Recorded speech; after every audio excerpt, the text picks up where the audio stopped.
अस्सलामुअलैकुम वरहमतुल्लाहि वबरकातुहू। मैं हूँ मौलाना अताउर रहमान। आज हम जमात नहव के मुताले कुरान हकीम के बारे में तफसीर व तशरीह करेंगे सूरह हज की। अगर आप हमारे चैनल पर नए हो तो इसको सब्सक्राइब करें और बेल आइकन का बटन दबाइए ताकि हमारी नई आने वाली वीडियो आपके सामने बर वक्त मौसूल हो। चलो सबक शुरू करते हैं। अऊज़ु बिल्लाहि मिनश शैतानिर रजीम। बिस्मिल्लाहिर रहमानिर रहीम। या अय्युहन नासु इत्तक़ू रब्बकुम इन्न ज़लज़लतस साअति शैउन अज़ीम। यौम तरौनहा तज़हलु कुल्लु मुर्ज़िअतिन अम्मा अर्ज़अत व तज़अ कुल्लु ज़ाति हम्लिन हम्लहा व तरन्नास सुकारा व मा हुम बिसुकारा वलाकिन्न अज़ाबल्लाहि शदीद। सूरह हज मदनी सूरत थे। तरतीब कुरानी की 22 नंबर सूरत थे। नुज़ुलु पे एतबार सरा 103 नंबर सूरत थे। ददी सूरत खसूसियात दादी चिदा मदनी दे ओ कदा मकी सूरत थे। द्वाड़ा किस्म रिवायात पकिश्तर जमहूर मुफस्सिरीन कौल लारे चिदी सूरत की मकी हमश्ता व मदनी हमश्तरे او د دې یو لطیف او یو عجیبه خبره پکې داره چې دې آیاتونه بعضې د شپې نازل شوي دي، بعضې د ورځې نازل شوي دي، بعضې په سفر کې دي، بعضې په حضر کې دي، بعضې مکه کې دي، بعضې مدینه منوره کې دي، بعضې د جهاد په اوقاتو کې دي، بعضې د صلح او د امن په وختونو کې نازل شوي دي، بعضې ناسخ دي او بعضې منسوخ دي، بعضې محکم دي او بعضې متشابه دي. دا پر ټولو اوصافو باندې دا مشتمل دی. یا ایها الناس اتقوا ربکم، ای خلکو تاسو ویریږئ د خپل ربه. دا آیاتونه مبارکه نبی علیہ الصلوۃ والسلام باندې په حالت د سفر کې نازل شوي دي. نبی علیہ السلام په تیز आवाज باندې د دې تلاوت وکړو چې کوم ملګري صحابه کرام ورسره سفر کې وو چې دا आवाज یې واورېدو نو راجمع شو.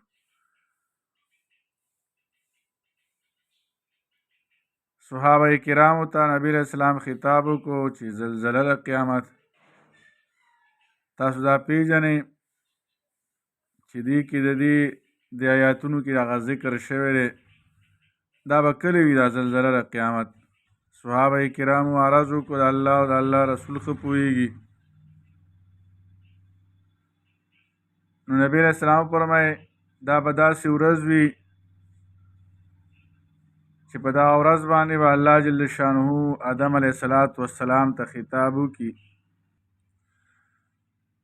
په ورځ د محشر باندې به الله جل شانه آدم علیه السلام ته ووایي چې د هر یو 1000 کسانو نه 999 کسان دا جهنم دپاره وباسه. آدم علیه السلام به تپوس وکړي چې دا جهنم ته به څوک ځي، فیصله به وشي چې پر 1000 کې 999 راوباسه جهنمیان. وایي دا به داسې وخت وي چې دا کله واوري د دې د یارې نه ماشومان به بوډاګان شي او هر یو حمل والا حامله به دا خپل حمل ساقط کړي. صحابه کرام چې کوم دی دا واورېدل نو بس مکمل غلي شو. یې تپوس کوي د الله رسوله دا نجات به پکې څوک بې عمومي، دا یو کس به څوک وي؟ نبی علیہ السلام فرمایل فکر من کیږئ مه جهنم کې بلا د یاجوج و ماجوج نه به 1000 کې به دا 998 به تاسو یو به پکې چې کوم دی هغه د انسانانو نه دارنګه ابو سعید خدری رضی الله عنه په روایت سره هم دا ذکر ده. اوس دلته را دې روایت کې دارنګې ورسره د زلزله قیامت دې کې یو انسان په ذهن کې یو اشکال راځي، دا به کله د قیامت دا زلزله دا په محشر کې که نو دا د قیامت په ورځ کله محشر قایمیږي. مطلب دا دی چې کله قیامت قایمیږي نو دا به هغه وخت کې دا زلزله او که نه دا انسانان د قبرونو نه دوباره را پاسېږي دغه وخت کې به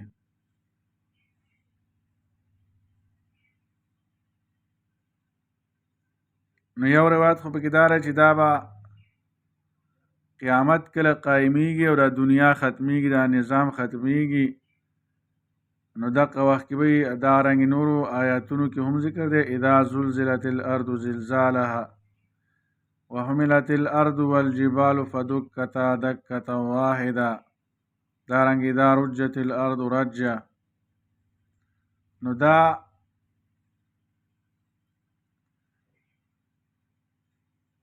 به قیامت چې دا دنیا ختمیږي نو دغه وخت کې به دا چل کېږي. او بعضې دا استدلال کړی چې آدم علیه السلام ته را خطاب وشي، دا مخکې روایت چې ما ذکر کړو چې دا کله دوباره را ژوندي کېږي دا قیامت دغه وخت کې به دا وي دا زلزله. خو دې دواړو کې منافات نشته دی، دواړو کې منافات ځکه نشته دی چې دلته چې قیامت په ورځ باندې نو به لکه حامله به خپل حمل وزېږوي، پی ورکوونکي به هغه د فی ورکولو نه غافله شي. او دارنګې که موږ د ورځ د محشر والو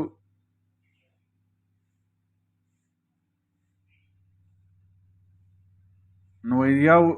یو قول پکې دا دی چې دا بالفرض و تقدیر خبره ده، که دغه زلزله په دغه ورځ باندې راغله د محشر په ورځ باندې نو به حامله خپل حمل وزېږوي، پی ورکوونکي به فی نه غافله شي. او یا داسې ده چې کم مؤنثات هغه حالت د حمل کې هغه وفات شوي، نو چې کله دا به دغه حالت د حمل کې وي، قیامت او د محشر په ورځ باندې په دغه حمل کې وي، نو دی به خپل حمل د دې یېرې نه وزېږي. او چې کومه مرضعه حالت د رضاعت کې وفات شوله دا هم په دغه حالت کې وي، په دغه به راپاسېږي، دا به غافله وي د خپل بچي نه چې خپل بچي ته پی ورکړي، دا به داسې هیبتناک وي.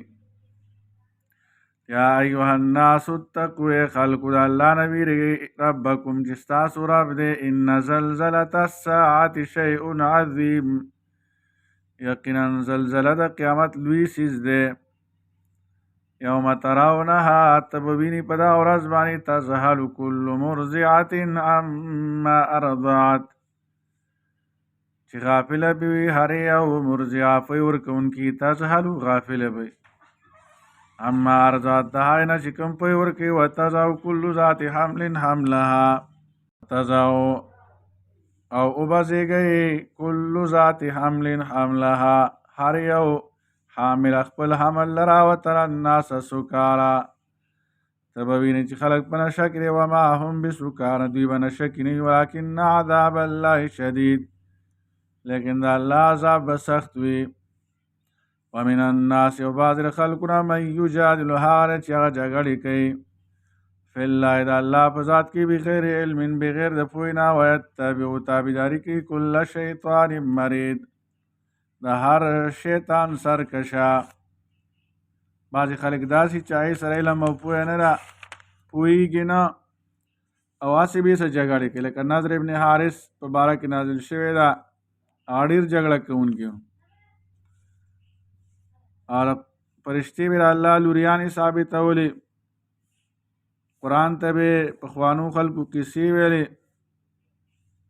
او دارنګې د باس بعد الموت نه منکرو.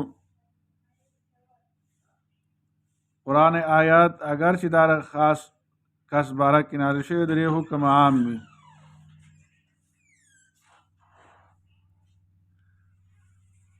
کتب علیه مقرر ده د باندې انه من تولاه، یقینا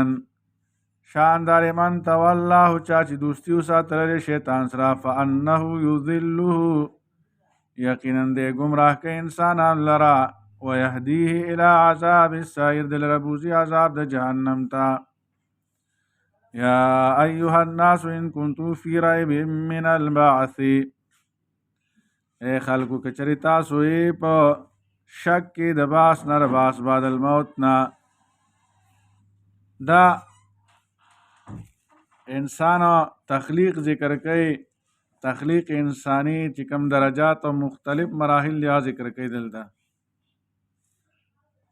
بخاری شریف کی حدیث ته د عبدالله بن مسعود رضی الله عنه روایت ته نبی علیہ الصلوۃ والسلام فرمایل، نبی علیہ السلام رښتیا ویونکی، انسان ماده را څلوېښت ورځې رحم کې وي راجمع شي، بیا دا علقه شي، منجمد خون شي، منجمد وینه شي، بیا څلوېښت ورځو کې دا مزغه شي، گوشت کا ٹکڑا بن جاتا ہے، د غوښې ټوکړه شي، بیا الله پاک یو فرشته راولیږي هغه کې روح اچوي، څلور خبرو باره کې تپوس کوي، دا فرشته هغه لیکلی کېږي. اول دا دی د ده عمر به څومره وي، د ده رزق به څومره وي، دی به کوم کوم عمل کوي، او دارنګې د ده به انجام سي، شقي او بدبخته به وي که سعید او خوش نصیبه به وي.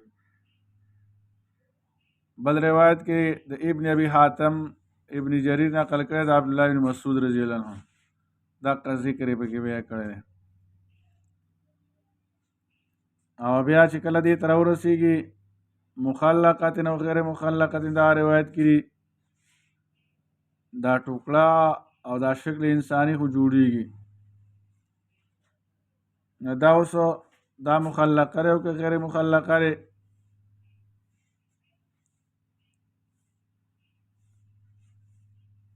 چې د ده عذابه یو تفسیر خدا دی چې دا به دا یې مخلقه شي، دی پیدا کېږي که نه، دی به ټیک پیدا کېږي که نه، دی به حالت د همدغه دغې کې به دی حمل به ضایع کوي دا زنانه. یو دا دی، یا مخلقه صحیح اعضاو والا به او غیر مخلقه رای چې د دې اعضا به ټیک نه وي، لاس پو کې به کنډم وي.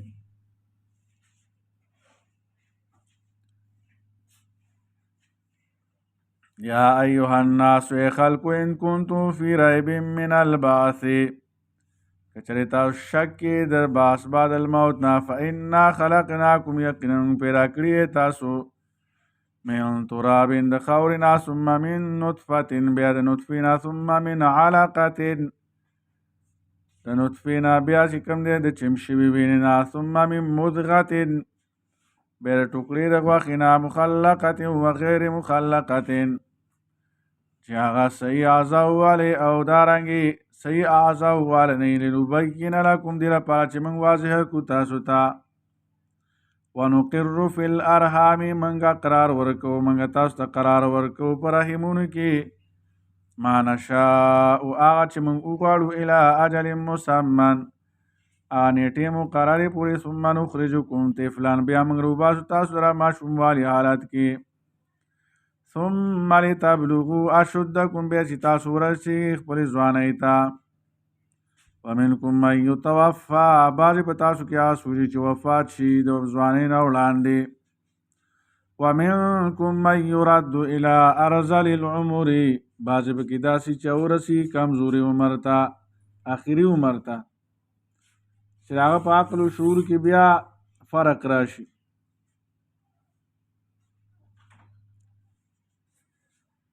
نبی علیہ الصلوۃ والسلام به دا دعا غوښتله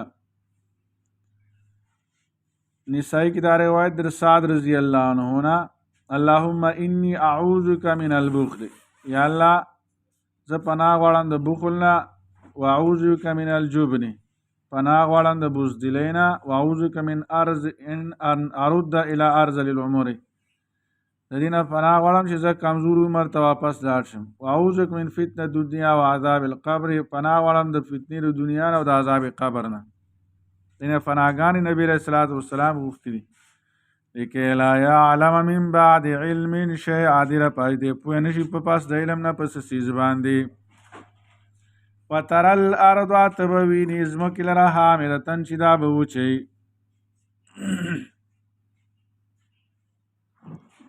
فاذا انزلنا عليها الماء اهتزت کله چې موږ نازل کړو دې ځمکې باندې اوبو لره دا وخوځېږي وربت روپړسېږي وانبتت من کل زوج بهیج دا زرغونکي هر یو جوړه چې کوم دی بهیجن تر تازه هر قسمه بوټي زرغونه وکړي او دا تر تازه سره وباسي